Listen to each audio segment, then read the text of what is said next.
1 বছর পূর্ণ হলো আমাদের গোপীনাথের। হ্যাঁ, আজকে ছিল দিন অনুযায়ী জন্মদিন, আর তিথি অনুযায়ী যে জন্মদিনটা সেটা তো বেশ কয়েকদিন আগেই চলে গেছে। তবে হ্যাঁ, এই সমস্ত কিছু না বেশ কয়েকদিন আগের, কারণ ওর তিথি ছিল অন্নকূটের দিন, গোবর্ধন পুজোর দিন, আর আজকে হচ্ছে ওর দিন। আর এই সমস্ত কিছু আমি অনেকটা দেরিতে দিচ্ছি, তার কারণ একটাই, আমি অনেকটা অলসতায় ভুগছিলাম। যাই হোক, এইরকম রোগ শোকে আমি অনেক ভুগি। অন্নকূটের দিনেও ওকে প্রসাদ দেওয়া হয়েছিল অল্প স্বল্প, আজকেও ওর জন্য অল্প স্বল্প প্রসাদের ব্যবস্থা করা হয়েছে, তার কারণ ও তো খুব একটা এইভাবে খাওয়া দাওয়া করতে পারে না, তাই আর কি। তাই জন্য ওকে একটুখানি আমি চন্দন দিয়েছিলাম। আর এত গোপালের সমাগম যে দেখলে আমাদের বাড়ি, শুধু যে ওর জন্মদিন তার জন্য নয়, আগামীকাল আমাদের বাড়ি গুরুদেবেরও আগমন হচ্ছে, তো তার জন্য বলতে পারো ওর জন্মদিন, গুরুদেবের আসা, সমস্তটাই একটা, যাই হোক ওই আর কি। দুপুরের এই সমস্ত ঘটনা বড্ড আনন্দদায়ক ছিল। তারপর সন্ধেবেলায় একদম ও আবার রেডি হয়ে চলে আসে, আর তারপর সবার মধ্যে বসে কীর্তন শুনছিল, তারপর পাঠ শুনলো, তারপরে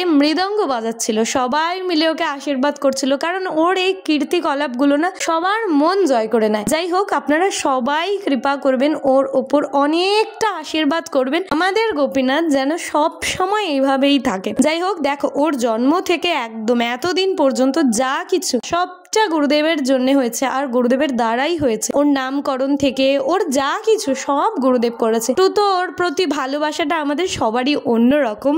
আর তাছাড়া ও আমাদের বাড়ির সব থেকে ক্ষুদে সদস্য, মানে ওকে যদি আমাদের ভাই হিসেবে ধরি তাহলে সেদিক থেকে তো অবশ্যই ছোট, আর তাছাড়াও সব মেম্বারও যদি ধরা হয় তাহলেও ও আমাদের বাড়ির সব থেকে ছোট মিষ্টি একটা ছেলে। মানে আমাদের গোপীনাথ বলতে না আমার বড্ড ভালো লাগে। যাই হোক, আর বেশি কিছু নয়, কালকে আসছেন আমার বাবা, তো কালকে বাকিটা দেখাই।